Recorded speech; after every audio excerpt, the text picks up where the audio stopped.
Et bonjour tout le monde, donc voilà, je pars de Villefort. Là, je suis justement accompagné, donc ça me change et puis c'est toujours très agréable. Et en plus, bon, c'est Joël et Françoise qui m'ont accueilli cette nuit. Et donc là, ils me racontent un petit peu l'histoire de Villefort. Donc c'est toujours très très agréable. Je vais faire jusqu'au lac et après il me laissera. Mais voilà, donc écoutez, belle journée à tout le monde et à très vite.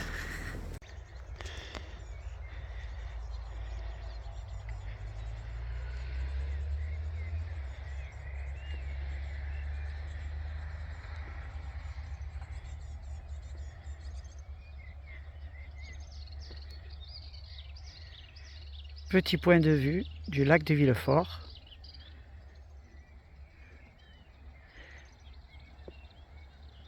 Donc là, je suis en train de monter en direction du plateau qui mènera à la gare de Guérin,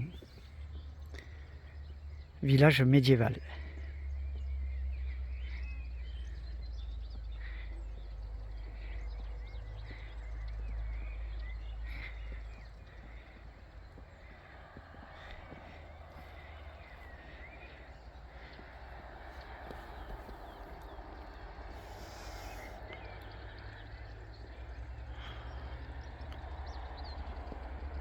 Dénivelé tranquille, ça se fait plutôt bien.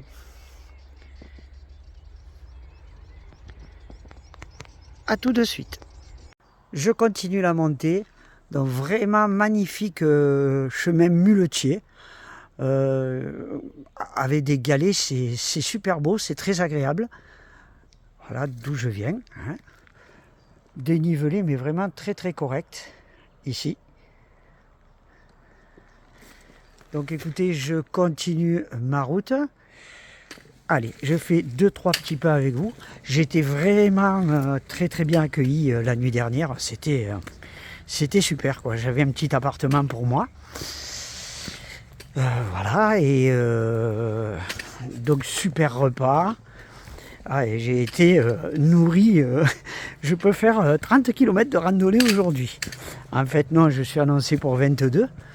Mais écoutez, là, ça se passe super bien. Voilà. Allez, à tout de suite. Tout en face, tout en haut, le mont Lozère. Donc le lac de Villefort. En bas, il y a le petit village touristique. Une petite tour, là, ici. Donc ça, c'est aux origines de ce village du bout du lac.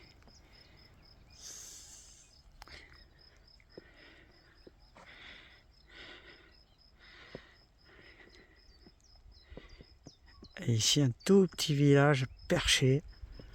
Voilà. Ici.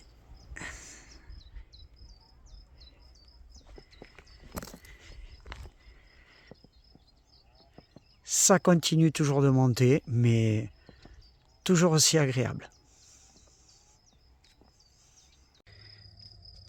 Toujours sur la montée, mais la bonne nouvelle, d'abord le petit village tout au fond, c'est vraiment magnifique.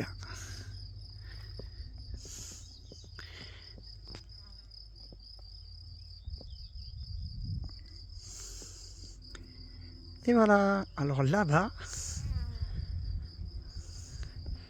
la tour de la gare de Guérin, village médiéval. Donc j'arrive sur le plateau. Trop bonne nouvelle.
Donc là, après une descente après Albespeyre, en fait, je me suis planté de chemin. Et voilà, donc j'ai fait un aller-retour à peu près 600 mètres parce qu'il y avait une voiture garée là où il ne fallait pas, juste devant le panneau d'intersection de la Régordane. Donc là, je continue, là, je suis sur le bon chemin. Et d'ailleurs, attention, miracle, là-bas, qu'est-ce qu'on voit sur la petite pierre? Je m'avance. Et voilà le signe rouge et blanc. Donc j'espère que je ne vais pas traverser la voie ferrée. Hein, voilà. Eh bien écoutez, à très vite. Et bonjour tout le monde. Donc à la sortie de la Bastide déjà. Voilà. Petite montée. Donc il faut y aller vraiment mollo pour habituer le corps. Voilà. Et là sur la vidéo, on voit bien quand même le dénivelé. Avec des petits rochers partout, c'est toujours très très agréable. Donc aujourd'hui, comme vous pouvez le remarquer, j'ai une vue, mais pas terrible du tout, quoi. Donc là, il y a un poteau électrique, on le devine. Donc effectivement, je navigue à vue, brouillard oblige. Ne pas louper les indications.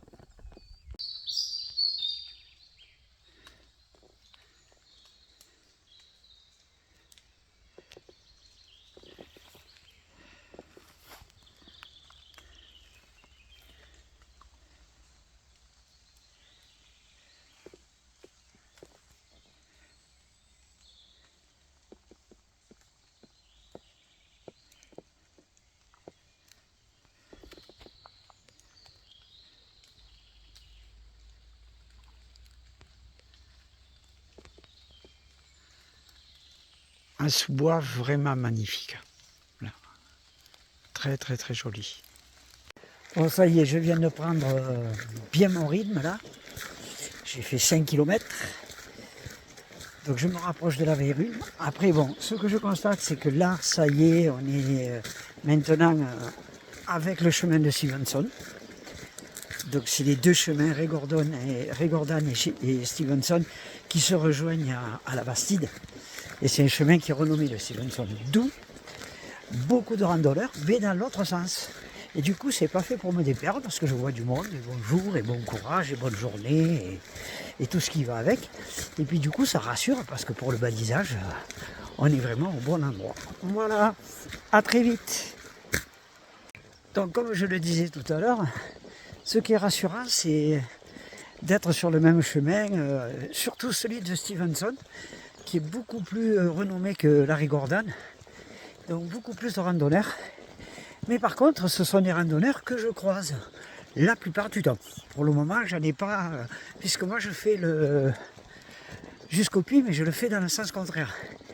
Donc ce ne sont pas des gens que je vais suivre, que je vais rattraper, que je vais doubler, qui vont me doubler. Ce sont des gens que je croise, tout simplement.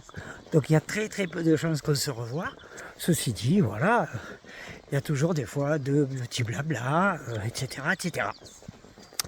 Bien, à très vite. Comment se lasser de voir ces paysages. Voilà, c'est... Je me demande, non, c'est pas possible que ça ne plaise pas. C'est que ça tout le temps.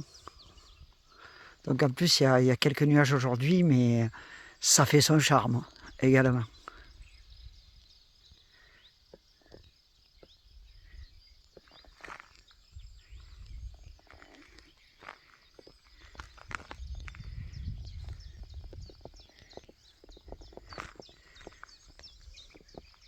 La paix, c'est juste la paix, quoi.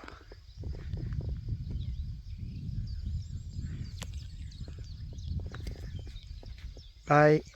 J'ai complètement oublié de vous dire que la Bastide, là où j'étais cette nuit, ce matin, est complètement coupée en deux, par deux départements. Peut-être que ça existe ailleurs en France, mais c'est le cas, en tout cas la Bastide, puisque le démarre en Lozère, et l'autre partie de la Bastide est en Ardèche. En fait, je viens de me rendre compte là que depuis je marche en Ardèche. C'est-à-dire je suis sur la rive droite d'une rivière dont j'ai plus le nom.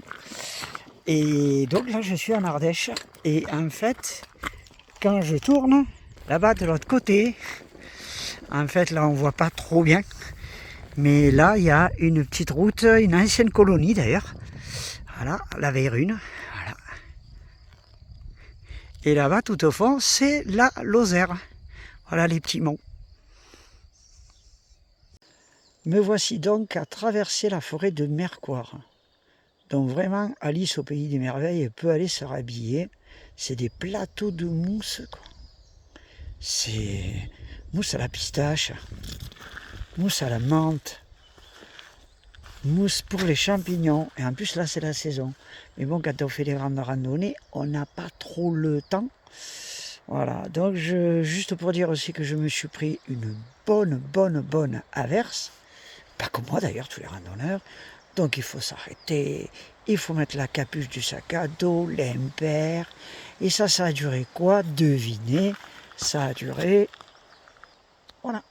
Ça a duré pas plus que un petit quart d'heure, quoi. Donc après, il faut faire tout à l'envers. Donc ça prend un petit peu de temps. Ceci dit, il y a quand même aussi du soleil. Dès qu'il y a du soleil à ces altitudes-là, parce que je suis dans les 1100, 1200, voilà, donc je mets mon parasol ou ma parabole, voilà. Donc ça c'est un cadeau de ma fille. Et en tout cas, c'est super utile. À très vite. Regardez dans quoi j'évolue. Bon, alors peut-être là sur le portable ça dit pas grand chose, mais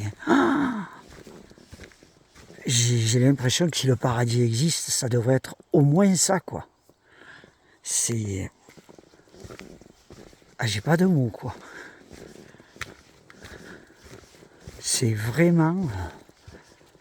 Ouais, comme je l'ai dit, c'est un paradis. Il manque la petite biche ou le cerf, les 2-3 cèpes.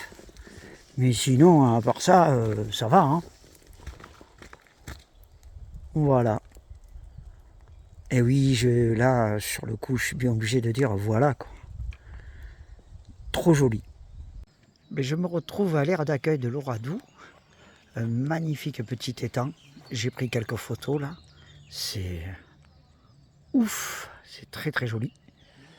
Et là voilà. Et moi je mange par là-bas. Je me rapproche. Et là il y a un club de pêche. En fait, il y a un monsieur qui m'a autorisé à faire assécher mon impair. Voilà.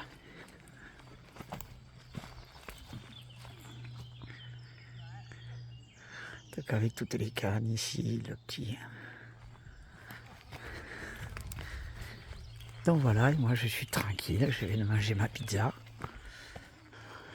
Là c'est l'atelier pêche et nature de Langogne. Donc je sais pas combien il me reste pour arriver à Langogne, mais en fait je m'en fous, là j'apprécie. C'est vraiment magnifique.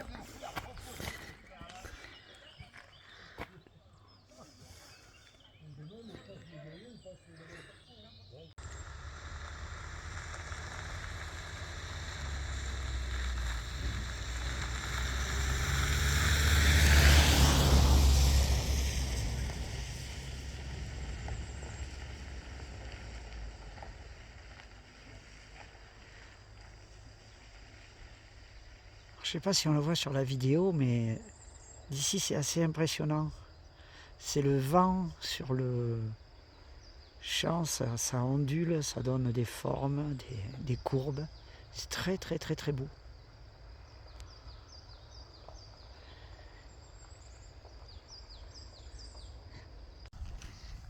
Super, Langogne en vue. Encore une grosse journée. Voilà. Alors, ça fait du bien de voir Langogne parce que voilà, je me dis que je me rapproche. Donc ce soir j'ai loué un petit chalet. Voilà, j'ai loué un petit chalet dans un camping. Voilà. Donc ça va être super sympa et un petit peu original en même temps. Ben voilà, à très vite. Oh, ça tremble de tous les côtés.